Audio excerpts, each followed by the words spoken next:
생명을 살리는 치유의 능력이라는 제목으로 하나님의 말씀을 함께 나누도록 하겠습니다. 여러분들은 우리가 믿는 기독교의 가장 큰 매력이 어디에 있다고 생각하십니까? 기독교의 가장 큰 매력은 생명을 살리는 능력에 있습니다. 요한복음 10장 10절 하반절에 보면 예수님께서 이렇게 말씀하셨습니다. 내가 온 것은 양으로 생명을 얻게 하고 더 풍성히 얻게 하려는 것이라. 여러분, 이 말씀은 기독교의 중심이 되시는 예수님께서 이 땅에 오신 목적을 밝히시면서 내가 온 것은 양으로 생명을 얻고 더 풍성함을 얻게 하기 위함이다. 그렇게 말씀하셨습니다. 다시 말하면 생명을 살리는 능력을 나타내시기 위하여 예수님은 이 땅에 오셨다라는 것입니다. 그래서 예수님은 공생의 사역을 감당하시면서 가장 중점을 두고 행하신 3대 사역이 있습니다. 그 첫 번째는 복음을 전파하시고, 두 번째는 병든 자를 치유하시고, 그리고 세 번째는 가르치는 사역을 통하여 귀한 공생의 사역을 감당하셨습니다. 이것을 한 문장으로 요약한다면 바로 예수님은 생명을 살리는 사역을 감당하신 것입니다.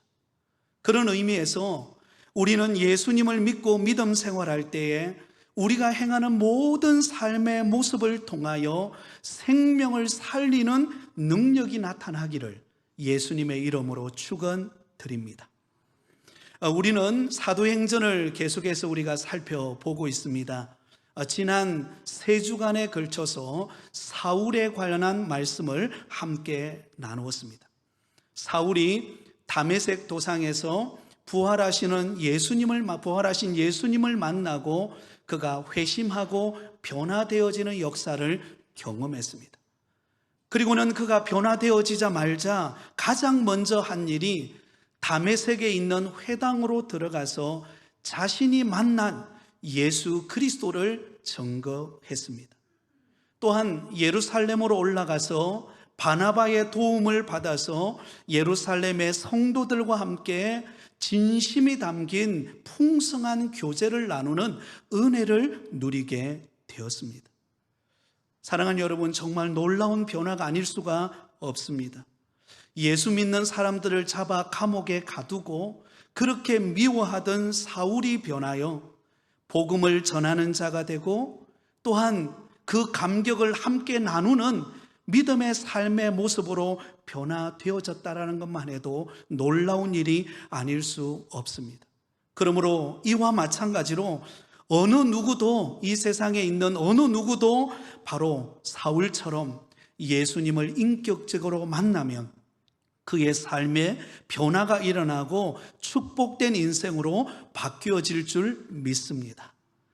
자, 오늘 본문 말씀은 그동안 다루었던 사울에 관한 말씀을 잠시 접어두고 초대교회를 이끌었던 바로 사도 베드로의 사역에 관한 말씀을 소개하고 있는 본문입니다.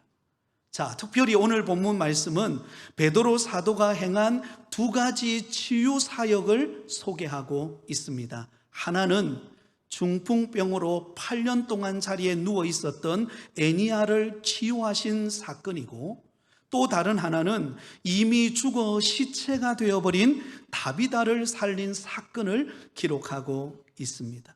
자, 먼저 여러분, 베드로가 이 두 사람을 만나기 전 이 두 사람이 처한 상황은 어떠했을까요? 이 두 사람이 처한 상황을 한마디로 말한다면 절망적인 상황이었다라고 말할 수가 있습니다.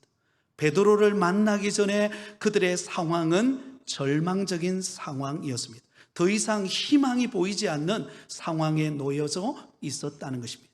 자, 여러분, 중풍병을 앓고 있는 애니야의 상황을 먼저 보실까요? 33절입니다. 거기서 애니야라 하는 사람을 만나매 그는 중풍병으로 침상 위에 누운 지 8해라. 자, 여러분, 여기 보면 중풍병으로 침상에 누워있는 애니야를 볼 수가 있습니다. 그는 중풍병으로 인하여 침상에 누운 지 몇 년이 되었다고 말하고 있습니까? 8년이라는 세월을 보냈다라는 것입니다. 지난 8년 동안 그는 침상에서 제대로 일어나 본 적이 없습니다. 아마 그동안 그가 침상에서 일어나서 걷고 뛰고 정말 다른 사람처럼 정상적인 삶을 살고 싶어서 얼마나 노력을 많이 했겠습니까? 좋다는 약은 다 먹어보았을 것입니다. 그에게 도움이 되는 사람들은 다 불러서 조언을 들었을 것입니다. 온갖 방법을 다 동원해 보았습니다. 그러나 그의 모든 수고와 노력은 사라지고 그에게 남은 것은 8년째 침상에 누워서 더 이상 어떻게 꼼짝달싹 할 수 없는 상황에 놓이게 되었다라는 것입니다. 제가 이전에 섬기던 교회에서 한 남자 집사님이 계셨습니다. 그분은 무려 10년이 넘도록 침상에 누워서 단 한 번도 일어나 본 적이 없으신 분입니다. 본래 이분은 대기업을 다니던 분이셨습니다. 굉장히 촉망받는, 인정받는 그런 분이셨습니다. 그런데 회사에서 사고로 인하여 뇌를 다쳤습니다. 그리고는 그때부터 알아눕기 시작해가지고는 걷지도 못하고 일어서지도 못하고 말도 제대로 하지 못하고 그저 오로지 호수를 꽂아서 영양제를 먹으며 생명을 유지하는 분이셨습니다. 그래서 가끔씩 한 번씩 신방을 가게 되면은 몸을 움직일 수 없으니까 그냥 눈만 끔뻑끔뻑하면서 환영하며 맞이해 주는 것입니다. 그러면 함께 찬양하고 찬송을 부르면은요, 그분이 말은 못하니까 입만 뻥긋뻥긋 하는데 그 눈에 눈물이 주르르 흐르는 거예요.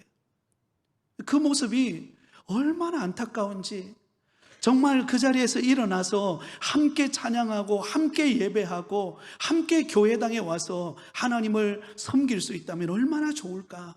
참 안타까움이 이루 말할 수가 없었습니다. 사랑하는 성도 여러분, 오늘 이렇게 주의 전에 올라와서 하나님 앞에 마음껏 예배하고 찬양하고 영광을 돌릴 수 있는 것, 여러분 이게 은혜임을 기억하실 수 있기를 바랍니다. 오늘 본문에 소개되어지고 있는 이 애니야 역시 8년 동안 중풍병에 누워서 고통당하는 모습으로, 너무 안타까운 모습으로 있었습니다. 그런데 여러분, 이 애니야의 경우는 그래도 여러분 살아있어서, 그래도 움직일 수는 없지만 그래도 살아있어서 먹을 건 먹을 수 있고 또 그곳에 찾아오는 사람들과 대화할 수 있고 어느 정도 그래도 좀 절망적인 상황이지만 그래도 조금 나은 편이에요. 그런데 여러분, 욥바에 사는 다비다는 어떻습니까? 이 다비다는 이제는 더 이상 희망을 가질 수 없는 상태에 놓이게 되었습니다. 왜냐하면 그는 이미 병들어 죽어서 그의 시체가 씻은 상태로 놓여 있었기 때문입니다. 애니야의 경우에는 그래도 좀 살아있기 때문에 작지만 그래도 희망의 빛이 보이지만, 이 다비다의 경우에는 상황 종료입니다. 이제 끝나버렸습니다. 그 어느 누구도 그를 향한 희망을 가질 수 없는 상태가 되어버리고 말았습니다. 그런데 여러분, 이 다비다의 경우에는 죽음도 안타깝지만 이 다비다가 살았을 때 그가 행한 일들을 보면 너무나 아름다운 모습으로 그가 인생을 살았어요. 그래서 그의 죽음이 더 안타까운 것입니다. 그가 교회 공동체 안에서 어떤 모습을 행하였는가 36절에 보면 이렇게 기록되어 있습니다. 우리 같이 읽습니다. 욥바에 다비다라 하는 여제자가 있으니 그 이름을 번역하면 도르가라. 선행과 구제하는 일이 심히 많더니. 자, 여러분 오늘 본문에 보면 다비다라고도 말하기도 하고 또한 도르가다라고도 말합니다. 이 다비다는 히브리식 이름입니다. 그리고 도르가는 헬라식 이름입니다. 똑같은 이름이에요. 자, 여러분, 그가 교회를 어느 정도 섬겼는가? 그는 초대교회 당시 가난하고 고통받는 사람들이 교인이 되어서 신앙생활을 하는 분들이 많았습니다.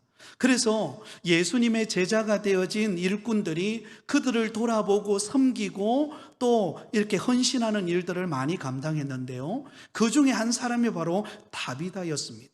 근데 이 다비다는 한두 번 그냥 선행을 행하고 구제하는 정도가 아니었습니다. 늘 일상이 선행을 베풀고 구제하고 섬기고 힘든 사람들을 돌아보고 함께 기도해주고 함께 격려하고 따뜻한 사랑을 베풀었던 그런 사람이 바로 다비다였어요. 그런데 안타깝게도 그렇게 구제와 선행을 베풀기를 힘썼던 그 다비다가 무슨 이유인지 모르지만 그가 죽어서 싸늘한 시체가 되어 버린 것입니다. 너무나 안타까운 거예요. 그래서 그 욥바에 사는 많은 과부들이 그의 죽음을 안타까워하면서 지금 한없이 눈물을 흘리고 희망이 사라진 그 상황을 보면서 안타까워하고 있는 장면이 오늘 본문의 내용입니다. 사랑하는 성도 여러분, 우리가 이 땅을 살아가는 과정 속에 우리 역시 절망의 상황에 부딪힐 때가 많이 있습니다. 때로는 다른 사람 앞에서는 그렇게 하지 못하지만 홀로 집안에서 아니면 일터에서 홀로 눈물 흘리며 고통스러워하며 언제 이 고통과 절망으로부터 벗어날 수 있을까? 여러분, 힘겨운 싸움을 하고 있는 성도들이 있을 것입니다. 특별히 요즘처럼 이 불경기 시대에 살아가고 있는 수많은 사람들은 절망을 느끼며 살아가고 있습니다. 여러분, 요즘에 저출산 문제, 결혼 문제 얼마나 심각합니까? 왜 젊은이들이 여러분 꿈이 없다고 말할까요? 뭔가 꿈을 갖고 뭔가 희망을 가지고 싶은데 환경이 그렇게 허락하지 않는 것을 보면서 절망을 하는 시대가 되어버렸습니다. 어떤 사람은 하던 일이 잘 되지 않아서 점점 위축되어지는 것을 보면서 절망을 느낍니다. 어떤 사람은 그렇게 건강하던 몸이 점점 몸에 이상이 생기고 점점 내 몸을 가누기가 힘들어지면서 절망을 느낍니다.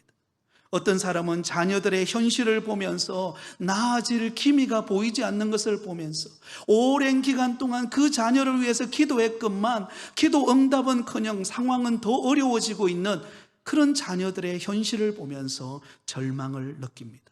또 어떤 사람은 그냥 마음이 힘들어서 희망이 보이지 않고 내 자신을 볼 때 너무 낙심이 되고 좌절이 되고 절망이 될 때가 있습니다. 사랑하는 성도 여러분, 여러분들은 요즘 여러분에게 처해진 상황은 어떠하십니까? 우리가 잘 아는 믿음의 사람 다윗, 그 역시 절망을 경험할 때가 있었습니다. 앞이 보이지 않고 막막하고 절망적인 상황에 놓였을 때 그는 이렇게 노래합니다. 시편 13편 1절에서 4절에 이렇게 노래하고 있습니다. 우리 같이 읽습니다. 여호와여, 어느 때까지니까 나를 영원히 잊으시나이까? 주의 얼굴을 나에게서 어느 때까지 숨기시겠나이까? 나의 영혼이 번민하고 종일토록 마음에 근심하기를 어느 때까지 하오며 내 원수가 나를 치며 자랑하기를 어느 때까지 하리이까? 여호와여, 내 하나님이여, 나를 생각하사 응답하시고 나의 눈을 밝히소서. 두렵건대 내가 사망의 잠을 잘까 하오며 두렵건대 나의 원수가 이르기를 내가 그를 이겼다 할까 하오며 내가 흔들릴 때에 나의 대적들이 기뻐할까 하나이다. 여러분, 그 믿음 좋았던 다윗에게도 절망적인 상황일 때가 있었습니다. 하나님, 어느 때까지입니까? 하나님, 저를 잊어버리신 것 아닙니까? 하나님, 나 어떻게 해야 될지 모르겠습니다. 나의 현실은 너무나 절망적이고 앞이 보이지 않고 사망의 잠을 자는 것과 같은 고통의 순간입니다. 여러분, 요즘에 여러분의 현실이 그렇다고 그런 상황인 분들이 혹시 계신다면 오늘 주시는 이 말씀을 통하여 용기를 얻고 셈을 얻는 시간이 되시기를 예수님의 이름으로 축원드립니다. 자, 그렇다면 여러분, 이 절망적인 순간 속에서 우리는 어떻게 희망을 찾을 수 있을까요? 여러분, 오늘 이 두 사람은 에니야와 다비다는 절망적인 상황이었습니다. 아니, 어떤 면으로 보면 그의 인생은 더 이상 희망이 없는 그런 환경이었습니다. 그런데 그때 그들에게 희망의 빛이 비칩니다. 바로 베드로 사도가 그들에게로 찾아왔고 그들을 어떻게 회복시킬까요? 바로 예수 그리스도의 이름의 능력으로 그들을 일으킵니다. 절망적인 상황 속에서 희망을 찾을 수 있는 길은 무엇인가? 바로 예수 그리스도의 이름에 능력이 있다는 것입니다. 한번 따라하겠습니다. 예수 그리스도의 이름에 능력이 있습니다. 네, 그래요, 여러분. 예수 그리스도의 이름에 능력이 있습니다. 오늘 본문을 보시면 두 사람이 처한 상황은 이제 상황 종료입니다. 더 이상 희망을 가질 수 없고, 아니 이미 끝나버린 상황에 놓여 있었습니다. 그런데 바로 그 장소에, 바로 그곳에 누가 찾아왔는가? 베드로 사도가 찾아옵니다. 그리고는 그들을 일으키고 치유하는 역사가 일어납니다. 바로 예수 그리스도의 이름의 능력으로 그를 일으키고 죽은 다비다를 살려냅니다. 자, 먼저 중풍병으로 8년 동안 침상에 누워있던 애니야를 고칠 때의 장면을 볼까요? 34절입니다. 우리 같이 읽습니다.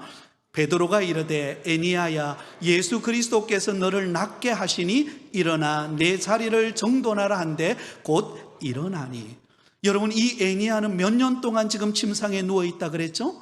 8년이라는 세월 동안. 여러분, 우리가 하루만 누워서 꼼짝달싹하지 않아도요, 그때부터 여러분 다리가 뻐근하고 온몸이 뭔가 모르게 찌뿌둥합니다.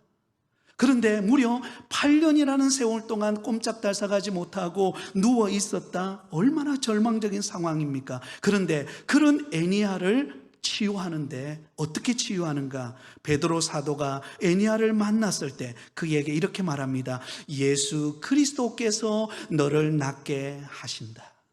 예수 그리스도께서 너를 낫게 하신다. 여러분, 베드로 사도에게 능력이 있는 것이 아니라 누구에게 능력이 있습니까? 예수 그리스도의 이름에 능력이 있습니다. 그래서 베드로 사도는 그 예수 그리스도께서 너를 낫게 하신다라고 고백하며 믿음의 간구를 드리고 있습니다. 그러자 여러분, 그가 일어서는 기적을 경험한 것입니다. 또한 여러분, 죽은 다비다의 경우를 볼까요? 40절입니다. 40절은 이렇게 기록합니다. 같이 읽습니다. 베드로가 사람을 다 내보내고 무릎을 꿇고 기도하고 돌이켜 시체를 향하여 이르되 다비다야 일어나라 하니 그가 눈을 떠 베드로를 보고 일어나 앉는지라. 할렐루야. 여러분, 지금 베드로가 만난 그 다비다의 상황은요, 이미 상황 종료예요. 그런 시체가 되었고, 싸늘한 시체가 되었고, 그의 몸은 아주 차가워 있었고, 그리고 씻은 상태이기 때문에 더 이상 이제는 어떻게 할 수 없는 상황이었습니다. 근데 베드로가 바로 그 장소, 다른 사람을 다 물리고는 그곳에 들어가서 무릎을 꿇고 기도합니다. 여러분, 베드로가 무릎을 꿇고 어떻게 기도했을까요? 예수 그리스도의 이름으로 명하노니 다시 살지어다. 다시금 일어날지어다. 아마 그렇게 여러분 기도하지 않았겠습니까? 그러자 그 시체를 향하여 다비다야 일어나라고 했을 때에 여러분, 싸늘하게 시체가 되어 누워있던 그 다비다가 눈을 뜨기 시작합니다. 그리고는 뻣뻣하게 굳었고 메말라버리고 싸늘하게 변해버린 그 시체의 몸이 따뜻해지면서 점점 피가 돌면서 살아서 일어나는 역사가 있게 된 것입니다. 할렐루야. 바로 예수 그리스도의 이름의 능력으로 그가 살아나는 기적을 경험하게 되었던 것입니다. 사랑하는 성도 여러분, 이 두 사람이 예수님의 이름의 능력으로 일어나 걷게 되고 다시 살아나는 이 사건이 일어나기 전 이미 베드로는 또 한 번의 기적의 사건을 일으킨 적이 있습니다. 바로 사도행전 3장에 보면 예루살렘 성전 미문에 앉아서 구걸하던 안전뱅이가 있었습니다. 그래서 베드로와 야고보가 성전에 기도하러 올라가다가 그 안전뱅이 구걸하던 사람을 만났어요. 그리고는 베드로와 야고보를 보고 혹시 한 푼 나에게 주지 않을까 기대감을 가지고 쳐다보는 그를 향하여서 베드로가 어떻게 외칩니까? 이렇게 외칩니다. 사도행전 3장 6절 우리 같이 읽습니다. 베드로가 이르되 은과 금은 내게 없거니와 내게 있는 이것을 내게 주노니 나사렛 예수 그리스도의 이름으로 일어나 걸어라 하고. 할렐루야. 내게 있는 것은 은과 금은 내게 없지만 내게 있는 게 있는데 그것이 바로 나사렛 예수 그리스도의 이름, 그 이름에 능력이 있고 그 이름에 치유가 있고 그 이름에 다시 살아나는 회복의 능력이 있음을 알고 그는 그를 향하여 외친 것입니다. 그러자 여러분, 그 앉아서 구걸하던 안전뱅이가 일어나 걷고 뛰고 기뻐하는 기적의 문이 열린 줄 믿습니다. 사랑하는 성도 여러분, 예수 그리스도의 이름에 능력이 있음을 믿으시기를 바랍니다. 여러분, 안타깝게도 오늘날 너무나 안타깝게도 많은 사람들이 절망적인 상황에 처해질 때, 아니 내 앞이 보이지 않고 캄캄하고 답답할 때 대부분의 사람들은 인간적인 방법으로 그 문제를 풀어내려고 하는 사람들이 있습니다. 가장 먼저 어떤 사람은요, 자신이 믿는 세상 종교를 더 심취하고 의지합니다. 더 불공을 드립니다. 더 열심을 다해서 연부를 외웁니다. 그러나 여러분, 세상 종교가 우리가 연부를 외운다고 순간적인 위안은 될지는 몰라도 근본적인 문제는 해결할 수 없어요. 또 어떤 사람은 자신에게 처해져 있는 그 절망적이고 고통적인 상황을 해결하기 위해 사람을 찾아다닙니다. 자신의 힘으로 부족하니까 인맥을 동원하고, 그래서 그 절망적인 상황을 해결해 줄 수 있는 사람이 없을까 찾아다닙니다. 그러다가 때로는 거절당하면 낙심이 되고 상처를 받고 고통을 경험하게 됩니다. 또 어떤 사람은 세상의 물질을 의지합니다. 물질 만능주의 사회를 살아가는 이때에 물질이면 안 되는 것이 없다라는 그런 생각이 들기 때문에 때로는 그 물질이면 다 해결될 거라고 생각합니다. 그러나 여러분, 우리가 돈을 가져보면 아시겠지만요, 돈으로 해결되지 않는 문제가 많아요. 그래서 허탈하고 허무함을 느끼게 됩니다. 그러나 예수 그리스도의 이름에는 능력이 있는 줄 믿습니다. 예수님의 이름의 능력에는 죄와 사망의 권세를 이기시고 부활하시고 승리하신 그 예수 그리스도께서 이 애니야를 치유하시고 다비다를 다시 살리시고 회복한 것처럼 저와 여러분의 인생을 다시금 회복하시고 일으키시고 소망 가운데 살아갈 수 있도록 은혜 베풀어 주시는 줄 믿으시기 바랍니다. 예수님 안에 소망이 있습니다. 그래서 여러분, 우리 인생의 방황은 언제 끝이 날까요? 예수님을 만나면 끝이 나요. 예수님을 제대로 만나면 우리의 인생의 모든 방황과 절망적인 상황을 딛고 일어설 수 있는 힘과 용기와 여러분 소망이 생깁니다. 왜? 그 예수님 안에는 모든 것이 있기 때문에. 그리고 그 예수님 안에 있는 저와 여러분을 우리 주님은 결코 버리시거나 우리를 외면하지 않으시고 때를 따라 돕는 은혜와 사랑으로 우리의 걸음을 인도해 가고 계시는 줄 믿습니다. 여호와는 나의 목자시니 내가 부족함이 없으리로다. 그가 나를 푸른 초장에 누이시며 쉴 만한 물가로 인도하시는 도다. 때로는 사망의 골짜기로 갈지라도 주의 지팡이와 막대기가 우리를 안위하시는 줄 믿습니다. 여러분, 예수 그리스도의 이름에 능력이 있다는 말은 예수님 안에 주님이 우리의 인생을 책임지시겠다는 의미가 다 포함되어 있는 것입니다. 아멘. 여러분, 우리 인생은 누구에게 달려 있어요? 우리 주님께 달려 있습니다. 주님께서 저와 여러분의 인생을 이끄시고 때를 따라 돕는 은혜로 채우시고 공급하시고 주님이 응답하실 줄 믿습니다. 지난 금요일 날 우리 한나우의 야유회 봄소풍을 다녀왔는데요, 며칠 전부터 사실 그날은 금요일에는 비가 올 확률이 90% 이상이었어요. 그러니까 우리 권사님들 잠을 못 주무시는 거예요. 여러분, 옛날에 학창시절 때 소풍 갈 때 여러분 전날에 그 다음날 소풍 갈 때 비 오면 안 되잖아요, 그죠? 그래서 밤잠 못 자신 분 몇 분 계시죠? 저를 포함해서. 우리 권사님들 밤에 잠을 못 주무셨어요. 그래도 여러분 봄소풍 가니까요, 화사한 옷을 입고 얼마나 밝은 표정으로 나오셨는지, 여러분 놀랍게도 그 하루 일정을 보내는 기간 동안 마지막 우리가 차를 타고 돌아오는 그 순간까지 비가 내리지를 않았어요. 더 신기한 것은 오후 3시쯤에 차를 탔는데, 봉고차를 탔는데 봉고차를 딱 타는 순간 비가 내렸어요. 또 그런 경우가 있대요. 그러면서 권사님들과 함께 고백했던 게 뭔가, 하나님은 이 작은 것이지만 이 작은 삶 속에도 하나님이 우리를 돌보시는구나. 하나님이 우리의 인생을 이끌어가고 계시는구나. 여러분, 그 작은 일만 그렇겠습니까? 우리의 모든 인생길을 우리 목자 되시는 주님이 인도하고 계시는 줄 믿습니다. 그러므로 예수님의 이름에 능력이 있어요. 힘들고 어려울수록 예수님을 붙드시기 바랍니다. 주님 앞에 나와 예수님의 이름으로 기도하세요. 그러면 주님께서 은혜 베푸시고 능력 주시고 안 되는데 되게 하실 것입니다. 자, 이제 결론입니다. 사도 베드로를 통하여 예수님의 이름으로 치유를 받고 일어서고 다시 살아나는 기적을 경험했어요. 그 결과로 어떤 일이 벌어졌을까요? 자, 35절입니다. 35절, 애니야가 중풍병으로부터 그가 고침을 받았을 때 어떤 결과가 찾아왔을까요? 같이 읽습니다. 시작. 룻다와 사론에 사는 사람들이 다 그를 보고 주께로 돌아오니라. 할렐루야. 여러분, 8년 동안 여러분 침상에 누워 있었어요. 8년 동안 일어서 버리지 못했어요. 얼마나 일어나고 싶겠습니까? 얼마나 뛰놀고 싶었겠습니까? 그러나 8년이란 세월 동안 절망적인 상황에 있던 그가 사도 베드로의 예수님의 이름의 능력으로 그가 일어났을 때 그 소문이 룻다와 사론의 사람들에게 퍼졌습니다. 그러자 그들이 그 소식을 듣고요, 주께로 돌아오는 은혜가 임했습니다.